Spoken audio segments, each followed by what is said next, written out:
السلام علیکم، میں آپ کا میزبان سمیع ابراہیم اور آج آپ پروگرام تجزیہ کا اسپیشل ایپیسوڈ دیکھ رہے ہیں۔ میں زمان پارک میں ہوں یہاں، اور میرے ساتھ سابق وزیر اعظم اور تحریک انصاف کے چیئرمین عمران خان موجود ہیں۔ بڑا امپورٹنٹ ٹائم ہے پاکستان کی پولیٹیکل ہسٹری میں یہ۔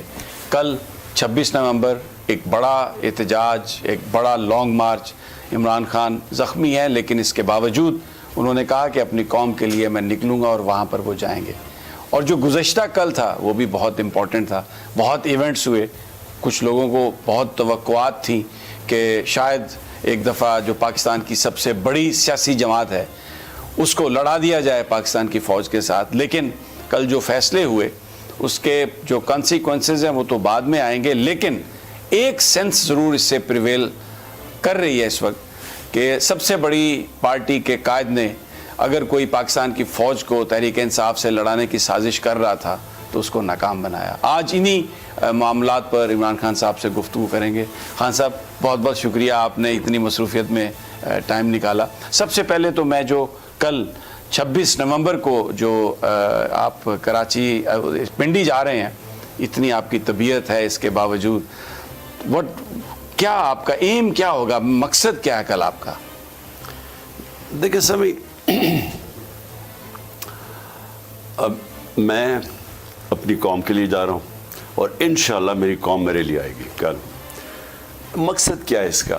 مقصد یہ ہے کہ دیکھیں، ہم نے دنیا میں ساری نظام دیکھے ہیں۔ برطانیہ کا 20 سال اندر سے رہ کے میں نے ان کا سسٹم دیکھا ہوا ہے، دنیا دیکھی ہے۔ اس عمر میں 70 سال میں کوئی شاید ہی ملک ہے جو میں نے نہیں دیکھا۔ دیکھیں، میں ہمیشہ میرے ذہن میں یہ تھا کہ پاکستان کو ایک آزاد، ایک خوددار، ایک ترقی یافتہ، ایک دنیا میں مثال بننے والی قوم بننا چاہیے تھا۔ ہم جب کرکٹ کھیلتے تھے تو ہمیں کوئی پوچھتا نہیں تھا۔ جب میں نے شروع کی ٹیسٹ کرکٹ، بڑی کمزور ٹیم تھی ہماری، اور تو دنیا سیکنڈ ٹیمز بھیجتی تھی جو بڑی بڑی انگلینڈ وغیرہ اس ملک میں۔ اور مجھے بڑا فخر تھا کہ میں نے آہستہ آہستہ دیکھتے دیکھتے پاکستان کو ورلڈ چیمپئنز بنایا۔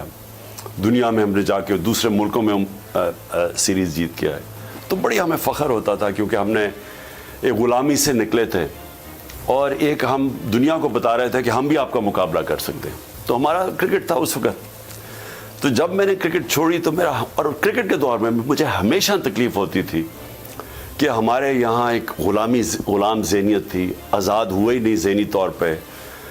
کوئی ہمارے پولیٹیشنز، کوئی گورا آ جاتا تھا باہر سے، اس کو ایسے ملتے تھے جیسے کہ پتہ نہیں کوئی خدا آ گیا ہے۔ ایمبسیز کے اندر جاؤ یا امریکن ایمبسی میں جاؤ تو پاکستانی ایسے کر کے کھڑے ہوتے تھے ہمارے سیاستدان ان کے سامنے۔ مجھے اتنی شرم آتی تھی کہ ہمارے کوئی نہ قومی غیرت رہے، نہ کوئی پولیٹیشن۔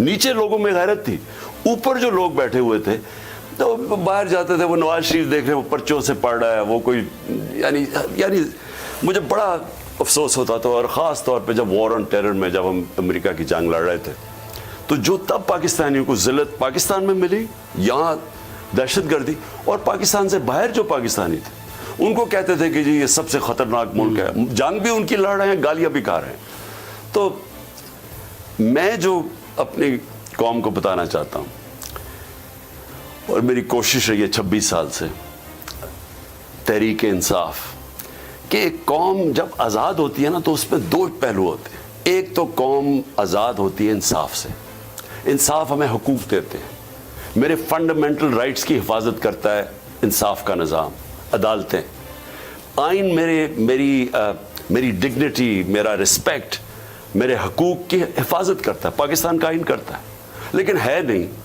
تو جو سب سے بڑی جنگ یہ ہے وہ یہ کہ پہلے تو لوگ آزاد ہوں۔ آزاد قومیں ہی بڑے کام کرتی ہیں، اور انصاف انسان کو آزاد کرتا ہے۔ اب برطانیہ میں ہم پہلی دفعہ میں جب گیا تو لوگ اپنی حقوق کی بات کرتے تھے، یہ اسٹوڈنٹس ہمارے یونیورسٹی کے، کہ یہ میرا رائٹ ہے۔ ہم نے کبھی سنا ہی کہ نہیں تھا یہاں، کیونکہ یہاں ڈکٹیٹرشپ تھی۔ تو پہلے تو وہ، اور اس کے ساتھ ہی جڑی ہوئی ہے آزادی، یعنی قوم اپنے فیصلے یہاں کرے، ہمیں ڈکٹیشن نہ دے باہر سے بیٹھ کے کہ جی روس سے تیل لینا یا نہیں لینا۔ تو یہ جو کل ہم لوگوں کو جمع کر رہے ہیں، اور انشاءاللہ میرے خیال میں، اور میرا دل کہتا ہے کہ یہ تاریخی مجمع ہوگا، تو ایک پیغام دینا چاہتے ہیں اس سارے اداروں کو، ساری قوم کو، کہ دیکھیں یہ جو اب پاکستان کا جس فیصلہ کن موڑ پہ آ کے کھڑا ہو گیا، یہ اب وقت ہے کہ ہم اپنے آپ کو حقیقی طور پہ آزاد کریں، کیونکہ قوموں میں شعور آ گیا، عوام اپنے آپ کو آزاد کرتی ہے۔ جب عوام میں شعور آ جاتا ہے اور وہ سمجھ آتی ہے کہ یہ، اور جو آج سمجھ آ گئی ہے سوشل میڈیا کی وجہ سے، میڈیا کی وجہ سے، آپ جیسے لوگوں کی وجہ سے، ارشد شریف جیسے لوگوں کی وجہ سے، انہوں نے لوگوں کے اندر شعور پیدا کر دیا۔ تو مجھے کبھی بھی اپنی 27 سال کی پولیٹیکل سٹرگل میں آج جتنا مجھے اعتماد ہے کہ آج ہم ایک جاگی ہوئی زندہ قوم اس ملک کو آزاد کرے گی۔ یہ تو قوم پر اعتماد کا آپ نے اظہار کیا کہ بہت لوگ آئیں گے۔ کل جب آرمی چیف کا تقرر ہو رہا تھا تو بہت ساری اسپیکولیشنز بھی تھیں، لیکن آپ نے صدر مملکت سے ملاقات بھی کی، اس کے بعد سب کچھ اوکے کر دیا۔ آپ کو لگتا ہے کہ جو جیسچر آپ نے دیا ہے یہ ٹرانسلیٹ ہوگا اور آپ جو عملی جدوجہد کر رہے ہیں الیکشنز کے لیے وہ آپ کو اب نزدیک نظر آ رہے ہیں؟ دیکھیں سب دو چیزیں، ایک تو یہ جو لوگ بات کرتے ہیں کہ ہماری فوج سے لڑائی ہو جائے، دیکھیں میں بار بار کہتا ہوں کہ ملک بھی میرا ہے، فوج بھی میری ہے، آزادی میں چاہتا ہوں۔ اگر ایک مضبوط آپ کا ڈیفنس نہ ہو آپ آزاد کیسے ہو سکتے ہیں؟ اور میں وہ آدمی ہوں جو سمجھتا ہوں کہ غلامی سے بہتر موت ہے۔ میں یہ ہمیشہ سمجھتا تھا، کیونکہ ہم بڑے ہوئے تھے جب میں پہلی جنریشن تھا، ہمارے جتنے بھی بڑے تھے وہ انہوں نے غلامی دیکھی ہوئی تھی۔ میرے باپ کی جنریشن نے انگریز کی غلامی دیکھی ہوئی تھی، تو ان کے اندر ایک بڑا جذبہ تھا جب پاکستان بنا، ہم تو چھوٹے تھے نا، کہ ان کو فخر ہوتا تھا کہ ہم ایک آزاد ملک میں اب پیدا، اور بڑی ان کو ہوپس تھیں کہ ہم ایک قوم، ایک عظیم قوم بنے گی۔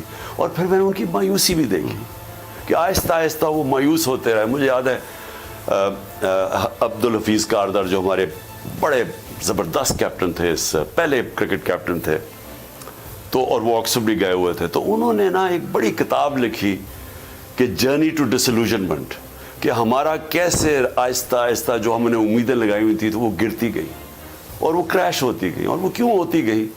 کیونکہ بدقسمتی سے ہم نے جو ملک جس طرف جا رہا تھا اور جانا چاہیے تھا، ہم اور طرف چلے گئے۔ اور انشاءاللہ جو میری امید اب یہ ہے کہ ہم اب سارے اداروں کے ساتھ، دیکھیں ادارے مضبوط ہوئیں تو ملک مضبوط ہو، ہم چاہتے ہیں ادارے مضبوط ہوں۔ اگر ہمارے مسئلے تھے اداروں کے اندر 2-3 کالی بھیڑیں بیٹھی ہوئی ہیں جنہوں نے ایک آئین اور قانون کی خلاف ورزی کی، اس ملک کی انہوں نے لوگوں کے فنڈامنٹل رائٹس کی خلاف ورزی کی، ارشد شریف کی شہباز گل کی اعظم سواتی کی صحافیوں کی۔ اب کیا ان سے، کیونکہ ہمیں ان سے اختلاف ہے تو اس کا مطلب ادارے کے اگینسٹ ہے؟ یہ کیا مطلب ہوا کہ ادارے کے اندر اچھے برے لوگ ہوتے ہیں، اچھے ادارے ان کو صفائی کرتے ہیں۔ میری پارٹی کے اندر میں سارے فرشتے ہیں، لیکن میکنزم ایسا ہونا چاہیے کہ میری پارٹی میں جو غلط کرے میں اس کو نکالوں تو پارٹی مضبوط ہوتی ہے۔ کیا سوچ کیا رہے تھے آپ جس وقت صدر مملکت آئے، بات چیت ہوئی؟ میں یہ سوال اس لیے کر رہا ہوں کہ لوگ جاننا چاہتے ہیں کہ آپ کا یہ جو ڈیسیژن ہے، صدر مملکت کا جو ڈیسیژن ہے، کیا آپ کا تھاٹ پروسیس کیا تھا؟ کیونکہ ایک الزام لگتا رہا آپ پہ کہ جی فوج میں اپنی مرضی کا سپہ سالار لگانا چاہتے ہیں، چیف لگانا چاہتے ہیں۔ میں اس لیے یہ سوال کر رہا ہوں۔ دیکھیں پہلے تو نہ میں نے آج تک کبھی اپنا جج لگانے کی کوشش کی ہے، نہ اپنا آئی جی لگانے کی کوشش کی ہے، نہ نیب کا ہیڈ، نہ ایف آئی اے کا ہیڈ، نہ میں نے کبھی سوچا کہ میرا کوئی آرمی چیف ہو، میں نے کبھی نہیں سوچا۔ میں سمجھتا ہوں کہ ان سب پہ میرٹ کے اوپر لوگ لگنے چاہیے، اور میرٹ سے ادارے مضبوط ہوتے ہیں۔ یہ جو 2 کرپٹ مافیا خاندان جنہوں نے اس ملک کے اوپر 30 سال حکومت کی ہے، ان کی تاریخ اٹھا کے دیکھ لیں، ان کی سب سے زیادہ کوشش ہوتی ہے کہ میرا جج لگ جائے، میرا آئی جی لگ جائے۔ انہوں نے پولیس کا بیڑا غرق کر کے رکھ دیا۔ پنجاب پولیس کی ذرا ایک رپورٹ ہے ہائی کورٹ میں، لاہور ہائی کورٹ میں 93 میں، کہ کیسے انہوں نے مجرموں کو بھرتی کیا، اپنے لوگوں کو جو مجرم تھے پولیس میں بھرتی کیا۔ تو یہ جو مجرم جرائم پیشہ لوگ ہیں، ان کی ضرورت ہوتی ہے کہ کنٹرول کسی طرح کریں کہ ہم پکڑے نہ جائیں۔ تو نیب کو کنٹرول کرو, ساروں کو کرو, اور پھر طاقت ہے ساری سب سے زیادہ فوج کے پاس. سب سے جو ادارہ ابھی تک انہوں نے نقصان نہیں پہنچا سکے, باقی تو ادارے تباہ کر دیے نا 30 سالوں میں, جو بچا ہوا ادارہ وہ ہے فوج. اب ان کی پوری کوشش ہوتی ہے اس کو کنٹرول کرو, اس کے لیے اپنا چیف چاہیے. مجھے تو اپنا کیوں, مجھے کیا ضرورت ہے کہ میں نے کون سی کوئی اپنی چوری چھپانی ہے, میرے لنڈن میں فلیٹس ہیں, مجھے کس چیز کا چھپ. تو ہماری طرح کے لوگ اس ملک کو مضبوط دیکھنا چاہتے ہیں, اور ملک مضبوط ہوتا ہے میرٹ کے اوپر. تو اس لیے آپ میرٹ کی وجہ سے, یا یہ دیکھیں جی انہوں نے فیصلہ کیا, میرے خیال میں انہوں نے آرمی چیف کو متنازع کیا, کیونکہ انہوں نے سٹینڈ پورا لیا کہ جی ہمیں یہ پسند ہے. ہم یہ کہنا چاہتے تھے کہ آئین اور قانون آپ کو اگر یہ موقع دیتا ہے, حالانکہ نواز شریف کا کوئی رائٹ نہیں ہے آرمی چیف کو سلیکٹ کرنے کا, کیونکہ وہ مفرور ہے, سزائے یافتہ ہے. نہ ہی شہباز شریف کو ہے, کیونکہ اس کو وہ ایف آئی اے کے اندر 16 ارب روپے پہ سزا ہونے والی تھی اس کے بیٹوں کو. تو ان لوگ, کیا یہ لوگ اہلیت رکھتے ہیں کہ ملک میں میرٹ پہ اتنا اہم عہدہ نیشنل سیکیورٹی کا اس کا ہیڈ چوز کریں؟ میرے خیال میں ان کو نہیں کرنا چاہیے تھا. لیکن ہم کھیل رہے ہیں آئین اور قانون کے بیچ میں, تو جو آئین اور قانون کہتا ہے ان کو انہوں نے رائٹ دیا ہوا ہے, تو انہوں نے چوز کر لیا. میں یہ سمجھتا ہوں کہ میں نے پہلے بھی کہا ہے, جو بھی آرمی چیف بنے گا وہ جو مرضی یہ چاہیں کہ اپنی کوشش کریں کہ وہ ہمارے لیے کام کرے, وہ کرے گا ادارے کے لیے. 6 لاکھ فوج ہے پاکستان کی ڈسپلن, وہ ہو ہی نہیں سکتا کہ وہ اس فوج کے اور ملک کے انٹرسٹ کے اگینسٹ جائے. اچھا خان صاحب, جو پہلی جو اسٹیبلشمنٹ جس میں باجوہ صاحب تھے, سب کو پتہ ہے, ایک نظر آ رہا تھا, ان کا ٹلٹ نظر آ رہا تھا. ابھی کچھ سی بی ایمز آپ کے ہوں گے ذہن میں کہ جس سے یہ ثابت ہو, ظاہر ہو کہ اسٹیبلشمنٹ واقعی نیوٹرل ہے, اے پولیٹیکل ہو گئی ہے, وہ کیا سٹیپس ہو سکتے ہیں آپ کی نظر میں؟ دیکھیں, سب سے بڑا سٹیپ تو یہ ہے کہ جس طرح کی انہوں نے ہمارے اوپر 7 مہینے میں ظلم کیا ہے, اور اس کے پیچھے اب پولیس سے پوچھیں جی 25 مئی کو آپ نے یہ کیا کیا, وہ آگے سے کہتے ہیں جی ہمیں پیچھے سے وہ کہہ رہے تھے, وہ ڈال رہے تھے ان کے اوپر. جس کو ایف آئی اے والوں کو پوچھا جی یہ سب کو پکڑ رہے ہیں, سوشل میڈیا کے بچوں کو پکڑ رہے ہیں, رات کو اٹھا رہے ہیں, پیچھے کون ہے, وہ کہتے ہیں جی ہمیں پیچھے سے حکم ہے. جو بھی یہ الیکشن کمیشن, اس کے اندر سے آوازیں آتی ہیں کہ جی ہم ان کے کہنے پہ کر رہے ہیں, ہمیں یہ پیچھے زور لگا رہے ہیں. سو جو شہباز گل سے ہوا, جو اس سے اعظم سواتی سے ہوا, انہوں نے تو سیدھا نام لیا ہے کہ ان کے اندر جو لوگ بیٹھے ہیں وہ جو ڈرٹی ہیری ہے, انہوں نے تو نام لیا اس کا. اور اس کے علاوہ جو ارشد شریف سے ہوا, جو دھمکیاں مل رہی تھی, ہم سب کو صحافیوں سب کو پتہ کہ کون دھمکیاں دے رہا تھا انہیں. تو میں سب سے پہلے تو خدا کا واسطہ ہے آئین کے ساتھ چلو, آئین اور قانون کے بیچ میں رہ کے جو بھی کرنا کرو. یہ جو ایکسٹرا جوڈیشل چیزیں ہیں, لوگوں کو اٹھا کے مارنا, ننگا کرنا, یہ کرنا, ٹیپیں بنانا, ویڈیوز بنانا, یہ تو خود دیکھیں, ادارے اپنی عزت خود بناتے ہیں. اداروں کی عزت ان کے اعمال کی وجہ سے بنتی ہے. جوڈیشری یا جج کی عزت اس کے فیصلوں سے بنتی ہے. دنیا تو اس کو عزت نہیں دے سکتی, عزت آپ کے اعمال دیتے ہیں آپ کو. تو آپ نے اگر جو بھی نئی بگننگ ہے, نئی بگننگ میں کم از کم ان لوگوں کو تو فارغ کرے نا جنہوں نے ظلم کی انتہا کی ہوئی ہے, اور جو سب جانتے ہیں کون ہے وہ. اچھا, الیکشن کی ڈیمانڈ ہے, اگر لوگ بہت زیادہ تعداد میں آئیں گے اور کہیں پر گورنمنٹ کے ذہن میں آتی ہے یا انہیں بتایا جاتا ہے کہ آپ الیکشنز کے لیے جائیں, تو بہت سارے مسائل کے لیے آپ کو بیٹھنا پڑے گا, جس میں الیکشن کمشنر نیا, کیئر ٹیکرز, الیکٹرل ریفارمز اگر ضروری ہوں. تو بہت سارے جو پی ڈی ایم کے لوگ ہیں وہ کہتے ہیں جی کہ اس کے لیے تو بیسٹ یہ ہے کہ خان صاحب اسمبلیوں میں واپس آئیں, ان کی جماعت, اور وہاں پر بیٹھ کے بات ہو. دیکھیں سبھی, بات صرف ایک چیز ہے, کیا آپ الیکشن کروانا چاہتے ہیں یا نہیں. اگر نہیں کروانا چاہتے تو بات ہم نے ان سے کیا کرنی. ان لوگوں سے میں کیا بات کروں جنہوں نے آ کے ملک کا بیڑا غرق کر کے رکھ دیا. 7 مہینے میں جو اس ملک کی تباہی ہوئی ہے, آپ ذرا کسی بزنس مین سے پوچھیں, آپ کسانوں سے پوچھیں, آپ کسی طبقے کے اوپر آج ریل اسٹیٹ والوں سے پوچھیں, جو بھی شعبہ جو تیزی سے آگے بڑھ رہا تھا, جو گروتھ ریٹ بڑھ رہی تھی, دولت میں اضافہ ہو رہا تھا, آج ان سے پوچھیں تو صحیح کہ 7 مہینے میں ملک پہ کیا ہوا. کون سا ایٹم بم گر گیا پاکستان میں, آج تباہی مچ گئی. آج ہر طبقہ رو رہا ہے, بے روزگاری بڑھ رہی ہے, مہنگائی آسمانوں پہ جا رہی ہے, اور سامنے کچھ نظر بھی نہیں آ رہا کہ ان کے پاس کوئی روڈ میپ ہے. یہ صرف ایک کام انہوں نے کیا کہ ایک ایک کے اب کرپشن کیسز ختم ہو رہے ہیں. باری باری انہوں نے جو نیب میں امینڈمنٹس کیے ہیں, ان کے اربوں روپے کے کرپشن کیسز ختم ہو رہے ہیں. اب ان لوگوں سے, جرائم پیشہ لوگوں سے ہم نے کیا بات کرنی ہے سوائے کہ آپ بتائیں الیکشنز کریں. انہوں نے الیکشنز کروانے نہیں ہیں, صرف اس لیے نہیں کروانے کہ ان کو پتہ ہے کہ آج جب بھی الیکشن کروائیں گے ان کی سیاست ختم ہو جائے گی. ان کو پتہ ہے اس چیز کا, کیونکہ قوم نے ان کے 7 مہینے دیکھ لیے. اب ملک کی ضرورت اس وقت الیکشنز ہیں. اکانومی کو ٹھیک کرنا تو الیکشنز کرواؤ. اگر آپ نے اکانومی کو ٹھیک کرنا تو پولیٹیکل سٹیبلٹی چاہیے, وہ الیکشن سے آتی ہے. اگر آپ نے اکانومی کو ٹھیک کرنا ہے یا آدمی معیشت کو اوپر اٹھانا ہے تو وہ پولیٹیکل سٹیبلٹی کے بعد ہوتی نہیں ہے. تو جب پولیٹیکل سٹیبلٹی صرف الیکشن سے آئے گی اور آگے اگر امید ہے تو وہ الیکشن سے آئے گی, تو یہ صرف اور صرف کہ ہم الیکشن میں پٹ جائیں گے, ملک تباہ ہو جائے لیکن الیکشن نہ ہو, تو یہ تو انسسٹینیبل ہے. مجھے تو خوف یہ ہے کہ یہ جس طرف ہمیں لے کے جا رہے ہیں یہ ساروں کے ہاتھوں سے نکل جائے گی. میں چاہتا ہوں کہ آپ اپنا وہ کلپ پلے کریں جو 1 جون کو میں نے آپ کے ساتھ دیا تھا, ایک کلپ, اور میں نے پیشن گوئی کی تھی کہ یہ ملک کا بیڑا غرق کر دیں گے, یہ معیشت کا بیڑا غرق کر دیں گے, ڈیفالٹ کی طرف لے جائیں گے. اور جب ڈیفالٹ کرتا ہے ملک تو آپ یہ سمجھ جائیں کہ ملک کی سب سے بڑی افیکٹ ہوتی ہے نیشنل سیکیورٹی. نیشنل سیکیورٹی ہم نے جو پالیسی بنائی تھی, نیشنل سیکیورٹی میں فوج ایک اس کا حصہ ہے, دوسری اکنامک سیکیورٹی ہے. آپ جب آپ کی اکانومی نیچے جاتی ہے تو آپ کی نیشنل سیکیورٹی بھی نیچے جاتی ہے. سوویت یونین کے پاس سب سے بہترین فوج اور ہتھیار تھے اور بم تھے, لیکن جب ان کی اکانومی نیچے گئی تو ان کا ٹوٹ گیا سوویت یونین. تو مجھے تو یہ خطرہ ہے کہ یہ جو ایک ایجنڈا پہ آئے تھے کہ صرف اپنے کیس ختم کرنے ہیں, تو میں آج یہ سوچتا ہوں کہ جنہوں نے ان کو لے کے آئے تھے یا ان کا راستہ نہیں روکا اس ملک کے اوپر, جو پتا تھا 30 سال ان کا ریکارڈ کیا, وہ تو آج اپنے آپ کو سوال کریں کہ انہوں نے ملک سے کیا آج کیا. ناظرین, عمران خان ہمارے ساتھ ہیں اور یہاں پر ایک بریک ہم لیں گے.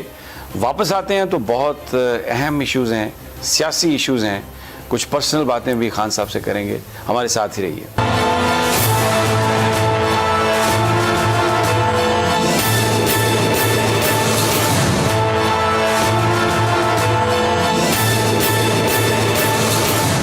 ویلکم بیک ناظرین. عمران خان صاحب ہمارے ساتھ ہیں اور آپ بھی دیکھ سکتے ہیں تکلیف ہے, ابھی زخم جو ہے پوری طرح نہیں بھرا, لیکن اس کے باوجود وہ پنڈی جا رہے ہیں.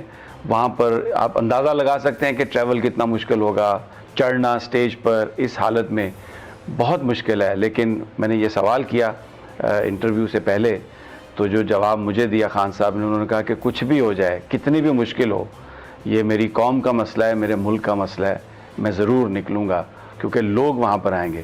خان صاحب, آپ اتنی تکلیف میں آپ نے یہ فیصلہ کیا ہے کہ کسی صورت بھی پنڈی سے آپ نہیں ہٹیں گے اور وہاں پہ جائیں گے, اور بڑی تکلیف ہے آپ کو, آئی کین سی دیٹ. تکلیف ہے اصل میں, یہ جو 2 گولیاں اوپر لگی تھی نا, یہ تو اللہ کا شکر ہے ٹھیک طرح بھر رہی ہیں. میری جو ہڈی ٹوٹی ہے نا, جو تیسری گولی نیچے لگی تھی, اس سے میرا اس وقت اس ٹانگ کے اوپر پورا زور بھی نہیں آتا, اور اصل میں تکلیف ہے وہاں کیونکہ وہ نروز بھی ہٹ ہوئی اس کی وجہ سے پاؤں تک, تو وہ تھوڑا پرابلم میرا ٹانگ کا ہے اس وقت, یعنی چلنے کا پرابلم ہے. آپ وزن نہیں ڈال سکتے؟ وزن نہیں ڈال سکتا. لیکن پھر بھی کل پنڈی میں لوگوں سے ملیں گے آپ؟ نہیں, میں نے جانا تو ضرور تھا, میں نے تو پہلے سے فیصلہ کیا ہوا تھا. پچھلے اتوار کا بھی میں نے سوچا تھا, لیکن وہ ڈاکٹرز نے کہا کہ وہ تو بالکل ہی, کیونکہ میرے زخم بھی بڑے ابھی وہ سٹیج پہ نہیں تھا کہ میں ایکٹیویٹی کروں. لیکن میں نے کل اس لیے جانا ہے کہ دیکھیں, یہ میں پھر سے ریپیٹ کرتا ہوں, یہ ملک میں ڈیفائننگ مومنٹس ہیں. یہ ایک فیصلہ کن وقت ہے پاکستان میں. اس وقت ایک جاگی ہوئی قوم ہے, اور میں یہ چاہتا ہوں کہ ہم اب کبھی بھی وہ پرانے زمانے میں نہ جائیں کہ جدھر بھیڑ بکریوں کی طرح قوم کو سمجھا جاتا ہے, کہ پہلے ان چوروں کو کہتے ہیں کہ جنہیں یہ چور ہیں, آپ ان کو چور کہتے ہیں, ان کو نکالتے ہیں, پھر ان کو واپس لے آتے ہیں کہ جی آپ یہ کسی گنگا میں دھل کے آ گئے, آپ ٹھیک ہو گئے, آپ NRO مل گیا, پھر ان کو چور کہہ دیتے ہیں, پھر ان کو اوپر مسلط کر دیتے ہیں. یعنی میں سمجھتا ہوں کہ یہ بڑی توہین ہے ہماری قوم کی کہ رانا ثناء اللہ جیسے بدماشوں کو اوپر جا کے انٹیریئر منسٹر بنا دیا ہے. شریف خاندان, ان کی 30 سال سے چوری ہے, ہر باری وہ چوری ہوتی ہے، وہ باہر بھاگ جاتے ہیں، وہاں جا کے آرام سے رہتے ہیں اور انجوائے کرتے ہیں لنڈن کے مہنگی مہنگی جگہیں، اور پھر یہاں لوٹنے کے لیے واپس آ جاتے ہیں۔ میں سمجھتا ہوں یہ ہماری قوم کی توہین ہے۔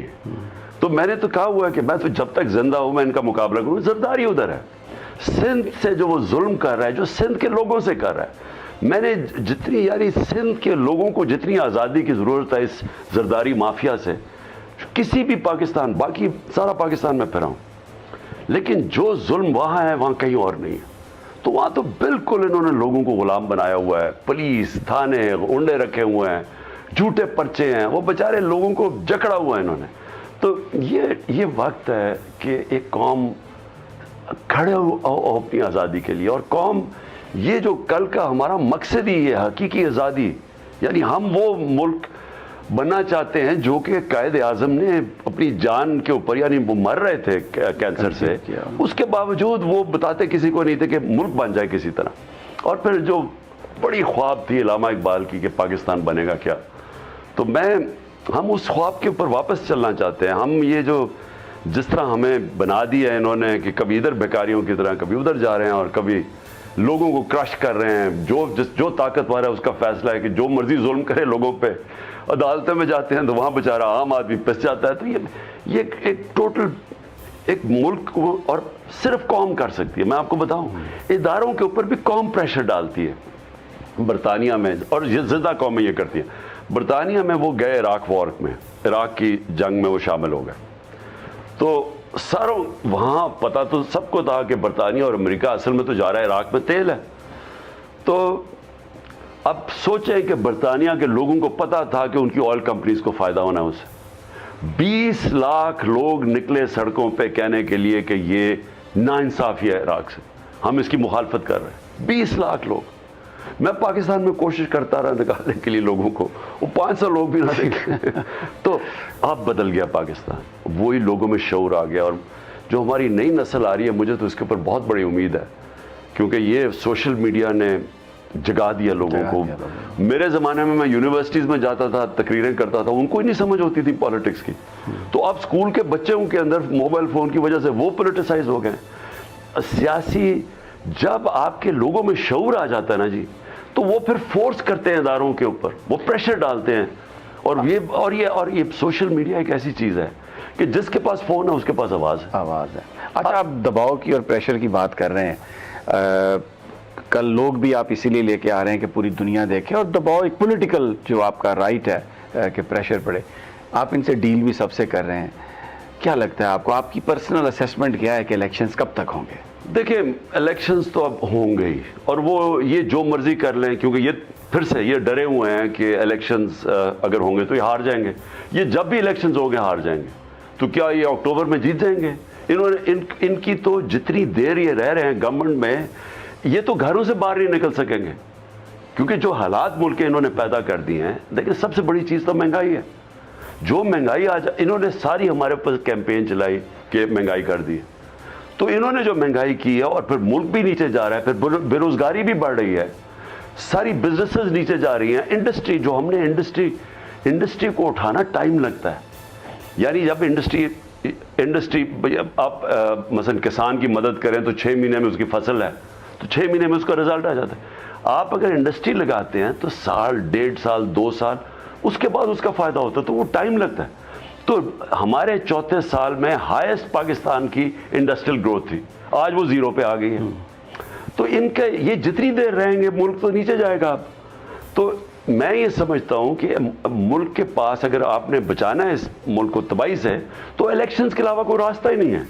لیکن اگر یہ الیکشن تھوڑا سا بھی ڈیلے ہوتے ہیں تو پھر آپ کو یہ جو ایک ٹیمپو ہے، لوگوں کو بالکل اس طریقے سے انوالو رکھنا سیاسی طور پہ ایک بڑا چیلنج ہوگا، کیونکہ اگر کچھ نظر نہ آ رہا ہو تو عام آدمی مایوس بھی تو ہو جاتا ہے۔ نہیں جی، دیکھیں الیکشنز کیا زیادہ سے زیادہ اکتوبر تک چلے جائیں گے، اگلا اکتوبر ہی آ جائے گا نا۔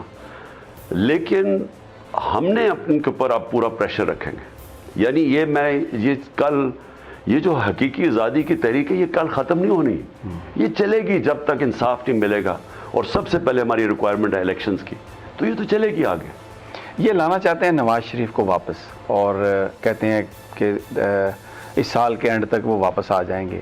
کچھ سمجھ میں نہیں آ رہی تھی کہ سیاست میں کیسے آئیں گے، لیکن آج ایک فیصلہ ہوا ہے فیصل واوڈا کا، سپریم کورٹ کے 3 ممبر بینچ نے کیا ہے. انہوں نے کہا ہے کہ جی میں معافی مانگتا ہوں، مجھ سے غلط بیانی ہو گئی ڈوئل نیشنلٹی کے حوالے سے.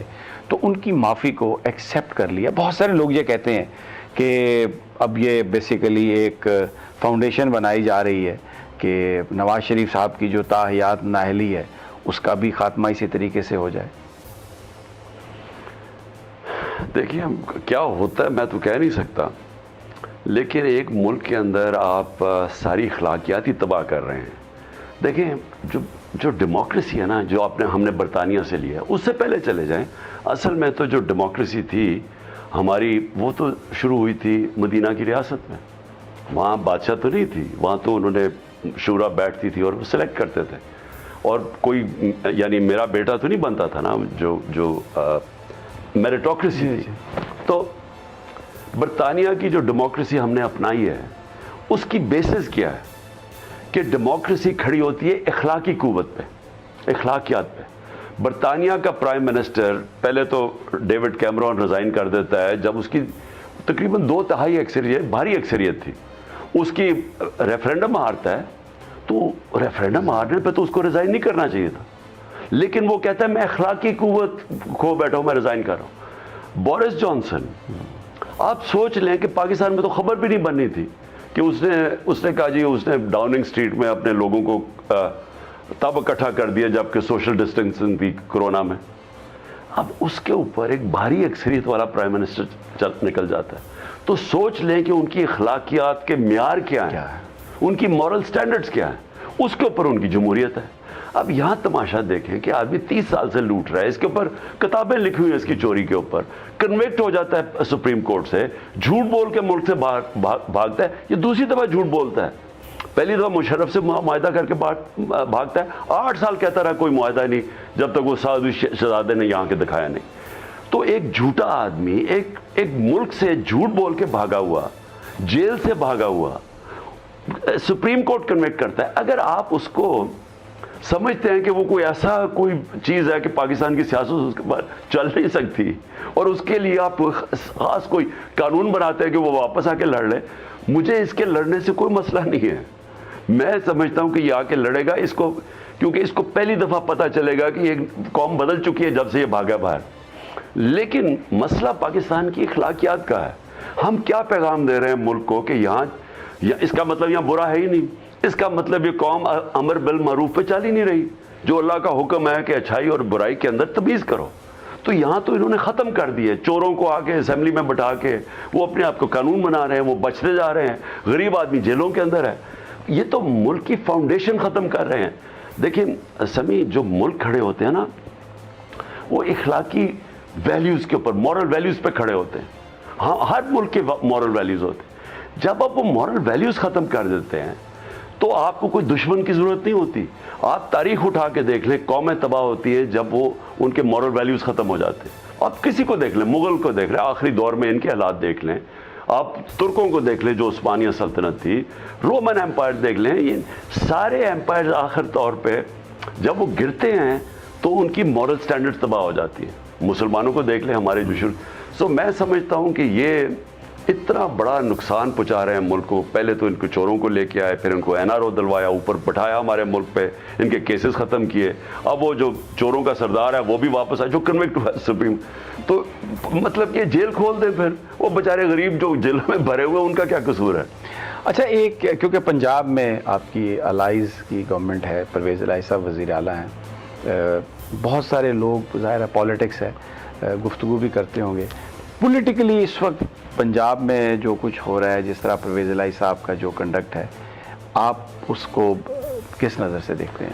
دیکھیں ہمارا بڑے ٹھیک ٹھاک تعلقات ہیں، لیکن صرف مسئلہ یہ ہوتا ہے کہ جب آپ ایک کولیشن گورنمنٹ چل رہی ہوتی ہے، آسان نہیں ہوتا.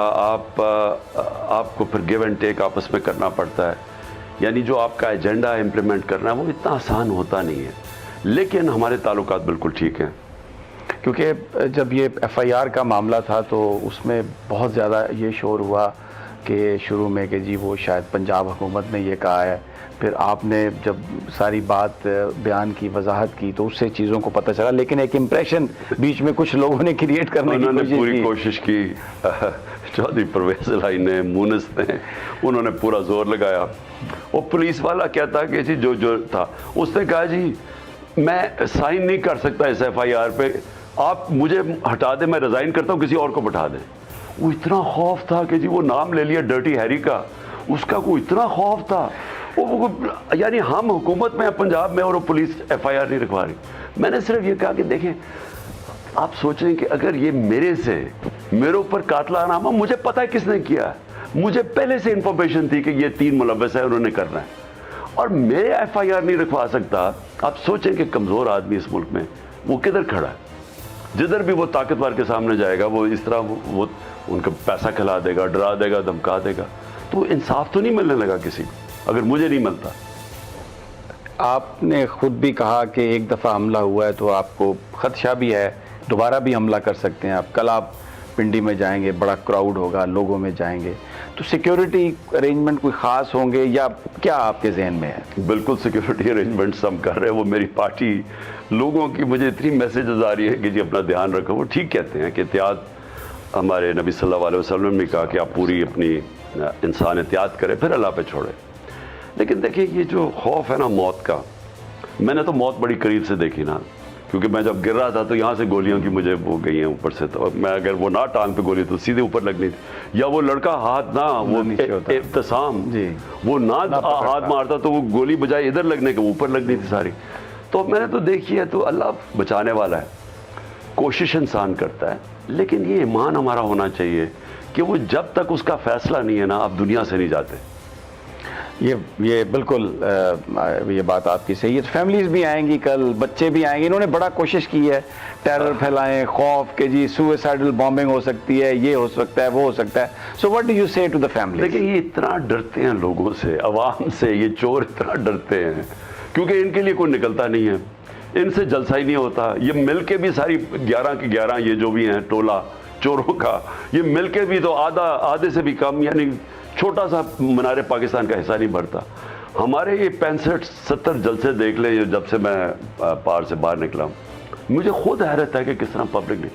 لیکن جو خواتین نکلتی ہیں، میں آپ کو یقین بتاؤں میں نے اپنی زندگی میں کبھی نہیں سمجھا تھا کہ ہماری گھریلو خواتین، یعنی میں نے سارے راستے جب مارچ میں جا رہا تھا، عورتوں نے اپنے سر کور کیے ہوئے گھریلو بچوں کے ساتھ کراؤڈ کے اندر چلی جا رہی ہیں، چھتوں کے اوپر کھڑی ہیں. میں نے کبھی ایسے سینز نہیں دیکھے کہ جس طرح کی خواتین کی پارٹیسپیشن ہے. اور اب ہمارے جلسے میں ہمیشہ آتی ہیں خواتین، اور انشاءاللہ فیملیز آئیں گی، خواتین آئیں گی، اور بڑا ہوگا. اور کوئی ڈرنے کی ٹارگٹ تو میں ہوں، تو لوگوں کا تو نہیں، لوگ تو بچے ہوئے ہیں نا کہ کوئی بم تو نہیں نہ پھٹے گا، انہوں نے تو صرف میرے اوپر کرنا ہے. تو میں انشاءاللہ احتیاط کر رہا ہوں اور فکر بھی کوئی نہیں ہے. کیوں دیکھیں یہ لا الہ الا اللہ، یہ انسان کو ہر چیز سے آزاد کر دیتا ہے. میں آپ کو یقین دلاؤں، یہ آپ کے اگر دل میں چلا جائے نا تو یہ چیزیں ساری نکل جاتی ہیں آپ کی کہ جی وہ کیا ہوگا. مجھے جو اللہ نے بچایا ہے، میں نے تو قریب سے موت دیکھی ہے، اور اسی وقت مجھے پتا تھا کہ اللہ نے مجھے بچایا. اچھا کیونکہ وقت ہمارے پاس کم رہ گیا، کچھ تھوڑا سا ایک آپ کے دونوں صاحبزادے بھی آئے وہاں سے آپ کی عیادت کے لیے، تو آپ کو پہلے what were you feeling، آپ کے کیا تھاٹس تھے جب وہ آ رہے تھے، جب انہوں نے آپ کو بتایا، اور پھر جو ٹائم آپ نے اسپینڈ کیا، if you want to share something؟